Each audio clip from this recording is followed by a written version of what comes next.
Larry Summers, good to see you, my friend. Good to be with you, Ian.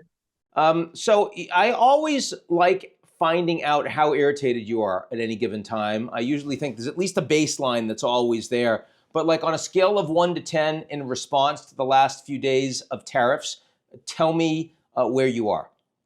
11 or so.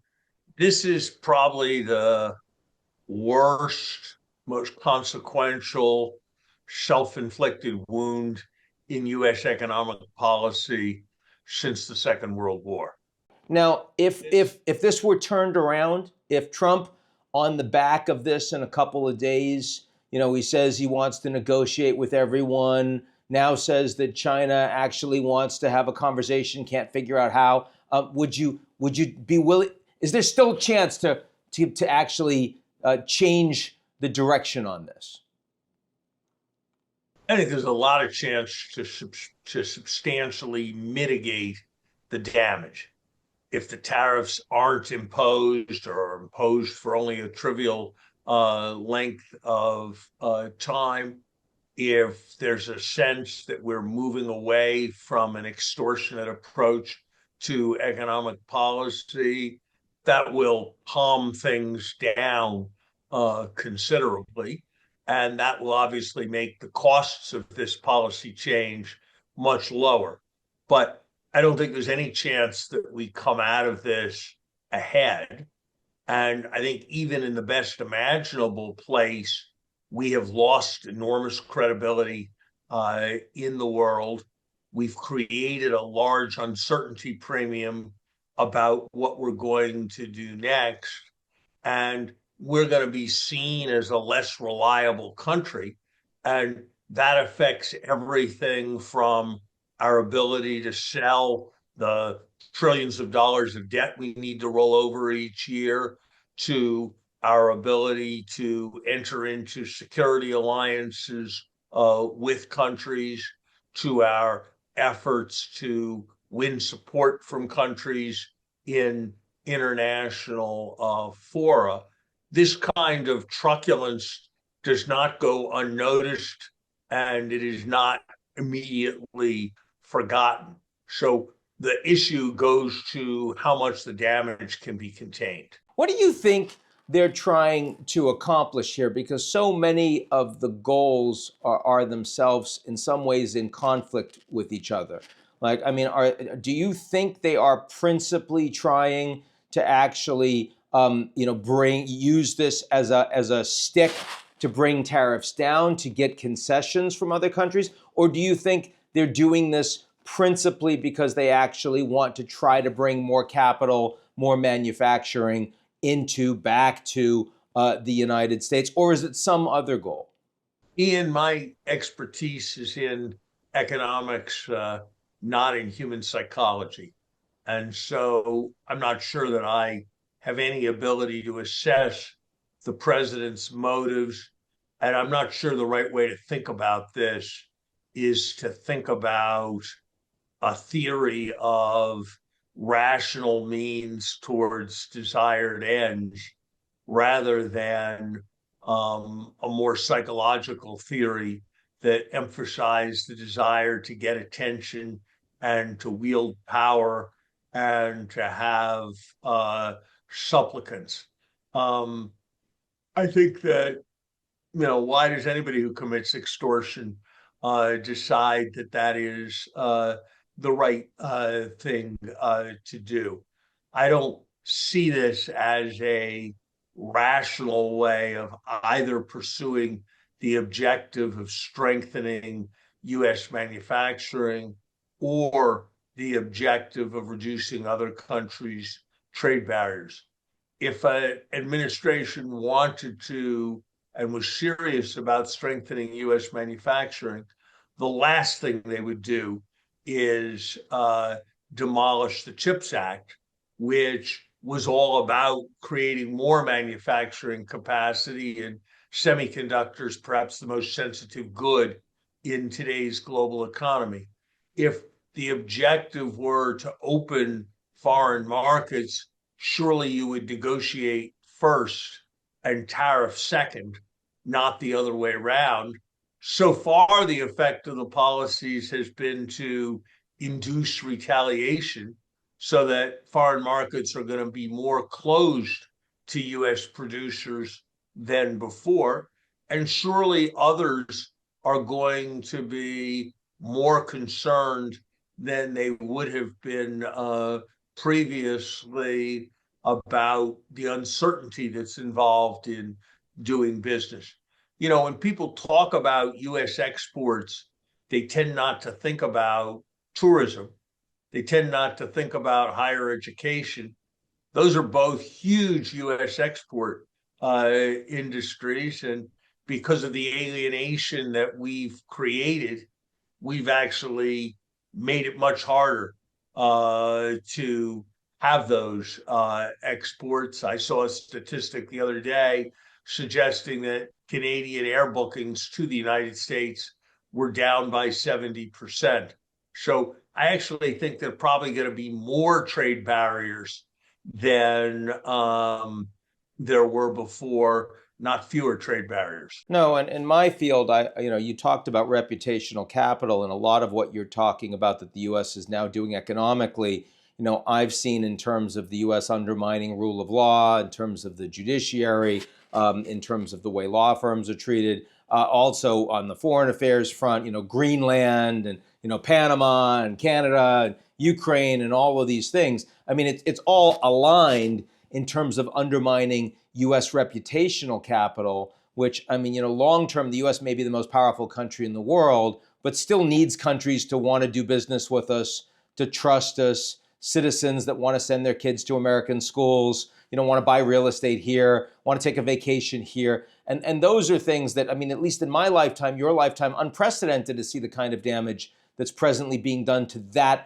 those softer but very real factors in what makes America a superpower. Here's the thing, Ian. You know, they used to say that it takes a generation to grow a forest and an hour to burn it down. And US credibility is not something we got suddenly. It's something that has been accumulated by actions that have been taken by a dozen presidents since the Second World War. And we've done some things better and some things worse. But for the most part, people trust the word of the President of the United States and regard the United States as having enduring values that drive the approach that it takes to the rest of the world. And all of that has now been brought into question. And so, even if there are reversals on some specific issues, we're going to pay a price for this, whether it's who comes to the United States, whether it's selling debt, whether it's customers for our companies abroad, whether it's our ability to rally support. We're going to pay a price for all of this for a long time to come. I hope that that price will be reduced because I hope we will find ways of pulling back from the more extreme positions that we have taken in recent days and weeks. Now, there has been some infighting, most spectacular headlines between Elon Musk and Peter Navarro over the past hours.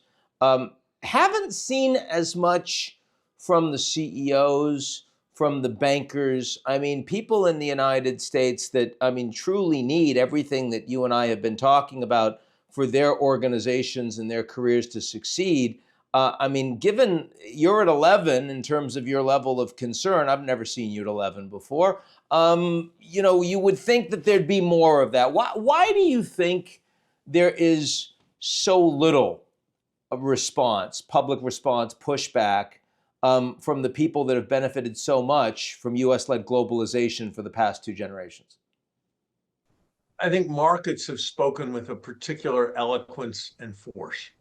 And every time there's a twist in this story towards more protection or towards less protection, markets speak again. I think markets have been able to speak with such force because they're anonymous. No individual is associated with the verdict that they're rendering. And I think for people who lead institutions, they are fearful of retaliation against themselves or against their institution. And I think that people make a calculus of whether by engaging in strong external criticism, they're going to lose the ability to have more private access, which they think of as being valuable in terms of influence. I suspect that unless behavior changes, history will record of the United States establishment at this moment that it allowed itself to be especially cowed. And just as there are many who looked back on their behavior during the Joe McCarthy period, when they started speaking out only after McCarthy was clearly on a downturn, and aren't so proud of how they behaved during that period, I suspect there will be others who will, in the passage of time, regret that they were not more vigorous in speaking out at this moment. And I think there will be those who could have been influential who history will judge poorly for their capitulation. But I think that we should be fair. It is much easier for pundits like you and I, Ian, to call for everybody to speak out courageously than it is if you're the fiduciary for a large institution that employs thousands of people that faces possible retaliation to speak out. So I regret that there is not more speaking out, and have tried to speak out with my voice, but I also understand the complexities of the choices that others may make. I have noticed that this week, after the market calamity, that there are rather more voices who are prepared to be heard. And I think it could be an irony of the current moment that economic incompetence is going to protect the United States from authoritarian overreach. That precisely because of the magnitude of the economic errors and the disillusionment that has been set in, some of the more extreme actions on the part of the administration to basically suspend rule of law are going to be more strongly resisted than they otherwise would have been. So, of course, in that regard, we need a bigger fuck up than what we've had so far. You can't just have a couple of days of market sort of churn, and then they learn their lesson and they back off, because you really would need to see a crisis, and we're not yet in a crisis. We're not yet in a full-blown financial panic. On the other hand, there have only been 3 two-day periods in the post-war history of the United States when markets were as weak as they were on Thursday and Friday. So I think you've seen some pretty dramatic events, and those are going to be salutary. My fear is that if there is some respite in markets, the administration will see that as license to go back and touch the stove again. And so I would be surprised if markets have put in a bottom for this period. And I suspect there will be more lesson teaching. But look, Ian, I think that a ton depends upon what our fellow citizens and some of our fellow citizens with the biggest megaphones do.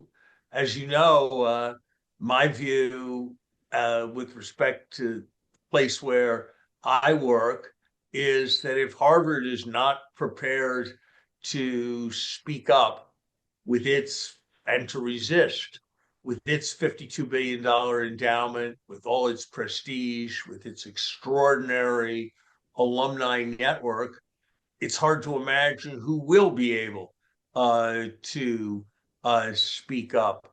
So I think universities and their leaderships have an enormous obligation at this moment. There's an idea, Ian, that has become quite fashionable in university communities. It started at the University of Chicago, the so-called Calvin principles. People use the term institutional neutrality to describe it. And it's a good idea as far as it goes. The Harvard University or Columbia University should not have an opinion on the Ukraine war. They should not have an opinion on the budget deficit. They should probably not have an opinion on Roe v. Wade. But they sure should have an opinion on creeping authoritarianism that represents a fundamental threat to the values on which universities are based. So I've been very disappointed at the fact that universities, who it seems to me in many ways are with the biggest stake in avoiding authoritarianism and with vast networks that on whose behalf they can speak, have been so silent through this period. And with limited threat. I mean, the amount of money we're talking about that, that Trump is in principle threatening withholding from them. I mean, it's not a rounding error, but it's hardly existential for these places. I mean, in fairness, it depends upon how long the funds are withheld. If the funds were to be withheld for 20 years, it would be a profound. Well, yeah, and if Trump is going to be in president for 20 years, then they have bigger problems, right, If Larry? the funds were to be withheld for 6 months, it is something that is very much like the kind of fluctuations that routinely take place in a portfolio, their endowment values. Right. So I think it is important to be very strong. I don't want anybody to misunderstand me. That the Trump administration is behaving like Don Corleone in The Godfather, in trying to extort things from his adversaries, should not blind anyone to the fact that if they're to win the arguments in the court of public opinion, if they're to have legitimacy, there's a lot that universities have to do to undo mistakes they've made with respect to anti-Semitism, with respect to identity politics, with respect to political favoritism in certain directions. So I think the right path for our universities is vigorous internal reform coupled with strong external resistance. It's well said, Larry. I mean, I think the point, and I see a lot of this also with the way that law firms are being treated in the U.S. right now. I mean, you can't go after, there's a lot of noise, and there are a lot of people that are willing to say every crisis is an 11 crisis, but there are some things that are actually foundational to the principles of rule of law and democracy, and those are things that core institutions need to stand for, right? So, it's creeping authoritarianism against universities. It's the vigorous and zealous defense of anyone facing charges if you're a law firm. And as a country, if you go against those pillars, we no longer have a representative democracy. I hope that people of goodwill who have need for legal services will pay attention to which firms like Jenner and Block, like Wilmer and Hale, have stood up against this kind of authoritarianism, and also which firms have succumbed. And I hope they'll also pay attention, and I don't want to get into naming names here, but at least one very major and prestigious New York law firm had a managing partner who, in the Oval Office, participated in the mugging of one of the major law firms. And I have to say that I found that something that was very, very disturbing. So, are you more worried right now? I'm asking you a little outside of your lane, but I know you're willing to opine on it. Are you more worried about the health of the US and global economy, or are you more worried about the state of American democracy and rule of law? Oh, economies move in cycles, economies fluctuate, even pretty egregious economic policy errors can be reversed and economies can recover. But the rule of law, traditions of democracy, once those are lost, history teaches that they often are not regained. That's the lesson of the Roman Empire. That's the lesson of any number of countries in Central Europe and Europe more broadly during the period after the First World War. That's the lesson of any number of experiences in Latin America. So I believe American institutions will hold. I believe that the next thing we have to watch, the thing that I'm paying more attention to than anything else, is how will the judiciary respond, and will the Trump administration respect judicial orders?